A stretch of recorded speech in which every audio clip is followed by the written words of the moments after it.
Today we are going to continue reading Chapter 6 of Harry Potter and the Sorcerer's Stone.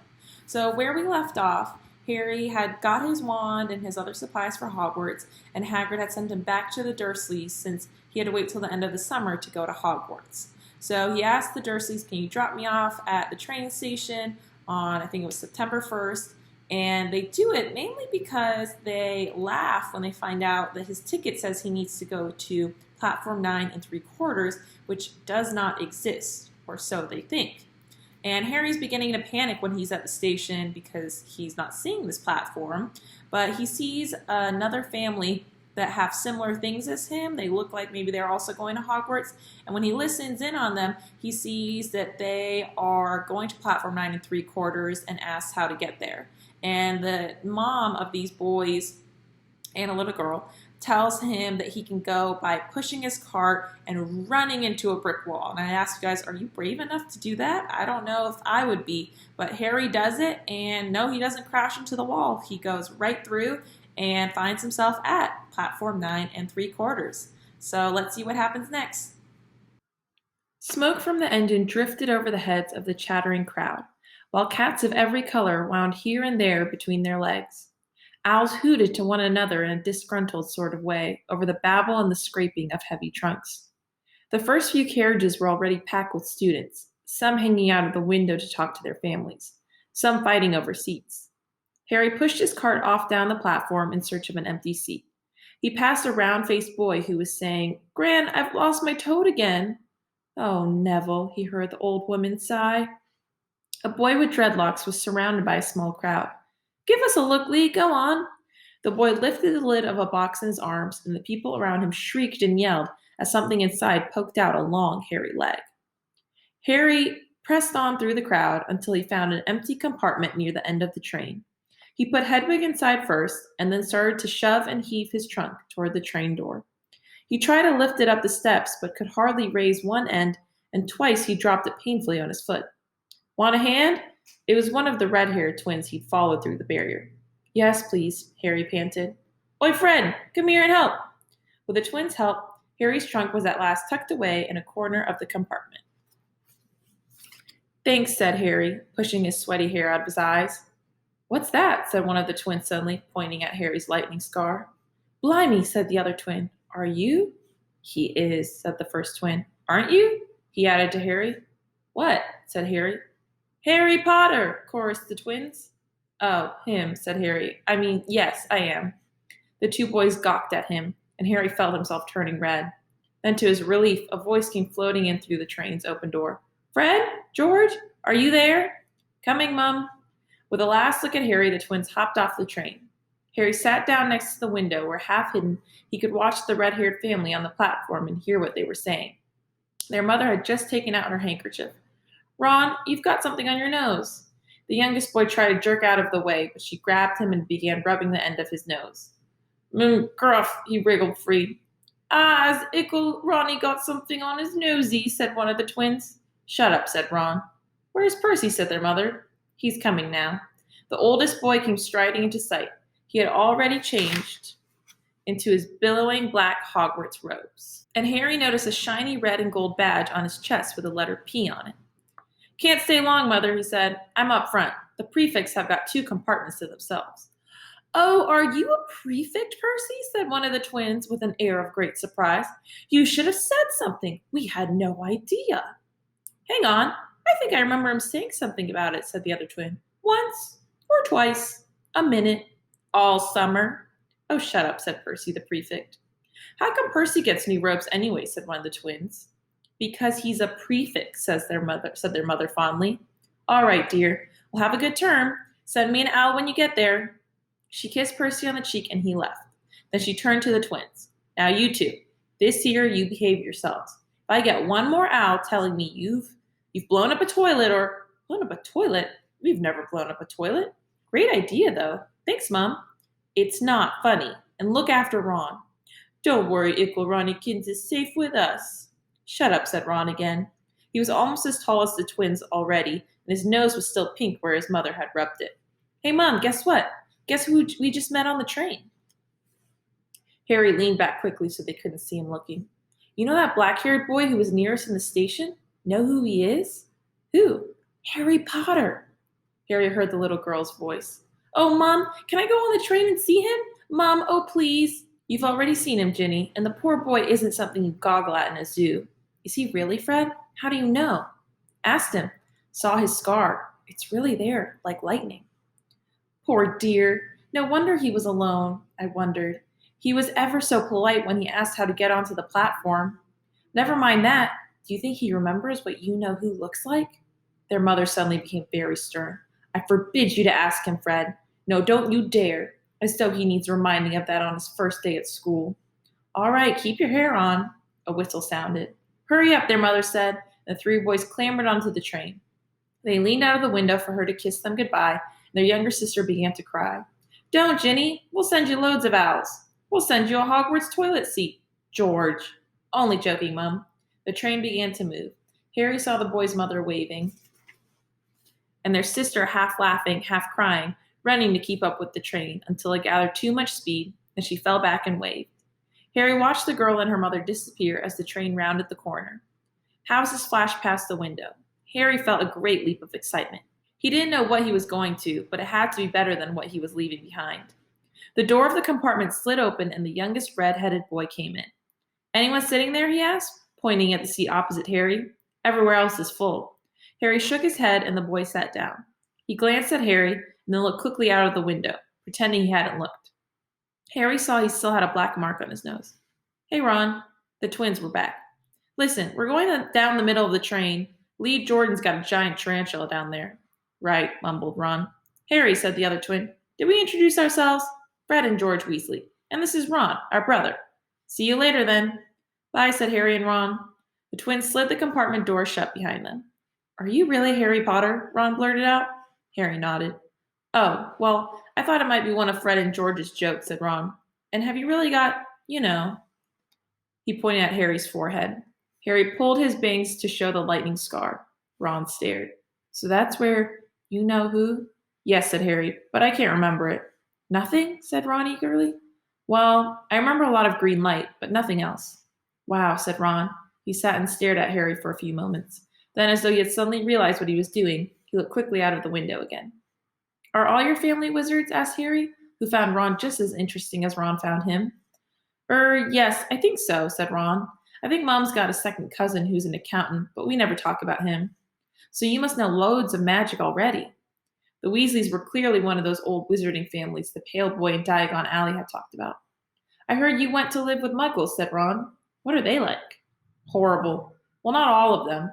My aunt and uncle and cousin are, though. Wish I'd had 3 wizard brothers. 5, said Ron. For some reason, he was looking gloomy. I'm the 6th in our family to go to Hogwarts. You could say I've got a lot to live up to. Bill and Charlie have already left. Bill was head boy and Charlie was captain of Quidditch. Now Percy's a prefect. Fred and George mess around a lot, but they still get really good marks, and everyone thinks they're really funny. Everyone expects me to do as well as the others, but if I do, it's no big deal because they did it first. You never get anything new either. 5 brothers. I've got Bill's old robes, Charlie's old wand, and Percy's old rat. Ron reached inside his jacket and pulled out a fat gray rat, which was asleep. His name's Scabbers. He's useless. He hardly ever wakes up. Percy got an owl from my dad for being made prefect, but they couldn't afford. I got Scabbers instead. Ron's ears went pink. He seemed to think he'd said too much because he went back to staring out the window. Harry didn't think there was anything wrong with not being able to afford an owl. After all, he'd never had any money in his life until a month ago, and he told Ron so. All about having to wear Dudley's old clothes and never getting proper birthday presents. This seemed to cheer Ron up. And until Hagrid told me, I didn't know anything about being a wizard, or about my parents, or Voldemort. Ron gasped. What? Said Harry. You said you know whose name, said Ron, sounding both shocked and impressed. I'd have thought you, of all people. I'm not trying to be brave or anything, saying the name, said Harry. I just never knew you shouldn't. See what I mean? I've got loads to learn. I bet, he added, voicing for the first time something that had been worrying him a lot lately. I bet I'm the worst in the class. You won't be. There's loads of people who come from Muggle families, and they learn quick enough. While they had been talking, the train had carried them out of London. Now they were speeding past fields full of cows and sheep. They were quiet for a time, watching the fields and lanes flit past. Around 12:30, there was a great clattering outside in the corridor, and a smiling, dimpled woman slid back their door and said, "Anything off the cart, dears?" Harry, who hadn't had any breakfast, leapt to his feet. But Ron's ears went pink again, and he muttered that he'd brought sandwiches. Harry went out into the corridor. He had never had any money for candy with the Dursleys, and now that he had pockets rattling with gold and silver, he was ready to buy as many Mars bars as he could carry. But the woman didn't have Mars bars. What she did have were Bertie Bott's every flavor beans, Droobles, best blowing gum, chocolate frogs, pumpkin pasties, cauldron cakes, licorice wands, and a number of other strange things Harry had never seen in his life. Not wanting to miss anything, he got some of everything and paid the woman 11 silver sickles and 7 bronze nuts. Ron stared at Harry, brought it all back into the compartment, and tipped it onto an empty seat. "Hungry, are you?" "Starving," said Harry, taking a large bite out of a pumpkin pasty. Ron had taken out a lumpy package and unwrapped it. There were 4 sandwiches inside. He pulled one of them apart and said, "She always forgets I don't like corned beef." "Swap you for one of these," said Harry, holding up a pasty. "Go on." "You don't want this, it's all dry," said Ron. "She hasn't got much time," he added quickly. "You know, with 5 of us." "Go on, have a pasty," said Harry, who had never had anything to share before, or indeed anyone to share it with. It was a nice feeling, sitting there with Ron, eating their way through all Harry's pasties, cakes, and candies. The sandwiches lay forgotten. "What are these?" Harry asked Ron, holding up a pack of chocolate frogs. "They're not really frogs, are they?" He was starting to feel that nothing would surprise him. "No," said Ron, "but see what the card is? I'm missing Agrippa." "What?" "Oh, of course you wouldn't know. Chocolate frogs have cards inside them, to collect. Famous witches and wizards. I've got about 500, but I haven't got Agrippa or Ptolemy." Harry unwrapped his chocolate frog and picked up the card. It showed a man's face. He wore half-moon glasses, had a long crooked nose, and flowing silver hair, beard, and mustache. Underneath the picture was the name Albus Dumbledore. "So this is Dumbledore," said Harry. "Don't tell me you've never heard of Dumbledore," said Ron. "Can I have a frog?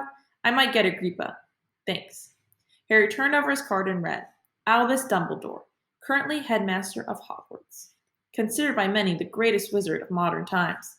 Dumbledore is particularly famous for his defeat of the dark wizard Grindelwald in 1945, for the discovery of the 12 uses of dragon's blood, and his work on alchemy with his partner Nicholas Flamel. Professor Dumbledore enjoys chamber music and 10-pin bowling." Harry turned the card over and saw to his astonishment that Dumbledore's face had disappeared. "He's gone." "Well, you can't expect him to hang around all day," said Ron. "He'll be back. Now I've got Morgana again, and I've got about 6 of her. Do you want it? You can start collecting." Ron's eyes strayed to the pile of chocolate frogs waiting to be unwrapped. "Help yourself," said Harry.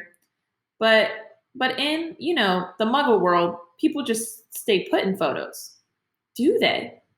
"What? They don't move at all?" Ron sounded amazed. "Weird." Harry stared as Dumbledore settled back into the picture on his card and gave him a small smile. Ron was more interested in eating the frogs than looking at the famous witches and wizards cards, but Harry couldn't keep his eyes off them. Soon, he had not only Dumbledore and Morgana, but Hengist of Woodcroft, Albert Grunion, Circe, Paracelsus, and Merlin. He finally tore his eyes away from the Druidess Cleodina, who was scratching her nose to open a bag of Bertie Bott's every flavor beans. "You want to be careful with those," Ron warned Harry. "When they say every flavor, they mean every flavor. You got all the ordinary ones like chocolate and peppermint and marmalade. But then you get spinach and liver and tripe. George reckons he had a booger-flavored one once." Ron picked up a green bean, looked at it carefully, and bit into a corner. "Bleh, see? Sprouts." They had a good time eating the every flavor beans. Harry got toast, coconut, baked bean, strawberry, curry, grass, coffee, sardine, and was even brave enough to nibble the end of a funny gray one Ron wouldn't touch, which turned out to be pepper. The countryside, now flying past the window, was becoming wilder. The neat fields had gone. Now there were woods, twisting rivers, and dark green hills. There was a knock on the door of their compartment, and the round-faced boy Harry had passed on platform 9 3/4 came in. He looked tearful. "Sorry," he said, But have you seen a toad at all? When they shook their heads, he wailed, I've lost him. He keeps getting away from me. He'll turn up, said Harry. Yes, said the boy miserably. Well, if you see him. He left. Don't know why he's so bothered, said Ron. If I'd brought a toad, I'd lose it as quick as I could. Mind you, I brought Scabbers, so I can't talk. The rat was still snoozing on Ron's lap. He might have died and you wouldn't know the difference, said Ron in disgust. I tried to turn him yellow yesterday to make him more interesting, but the spell didn't work. I'll show you. Look. He rummaged around his trunk and pulled out a very battered-looking wand. It was chipped in places and something white was glinting at the end. Unicorn hairs nearly poking out. Anyway, he had just raised his wand when the compartment door slid open again. The toadless boy was back, but this time he had a girl with him. She was already wearing her new Hogwarts robes. Has anyone seen a toad? Neville's lost one, she said. She had a bossy sort of voice, lots of bushy brown hair, and rather large front teeth.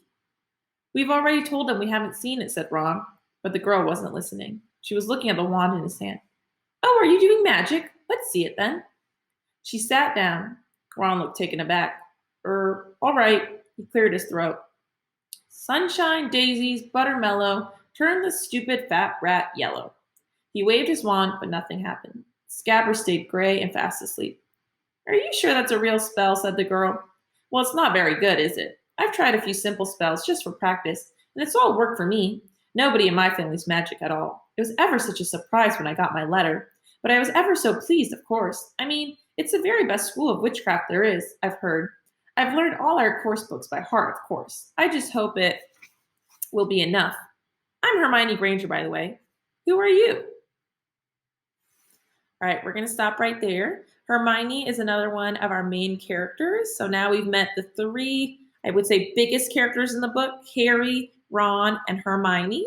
So I'd love to hear your thoughts about these characters. We've been talking about character traits. So let me know, what character traits do you think Harry, Ron, and Hermione have shown so far?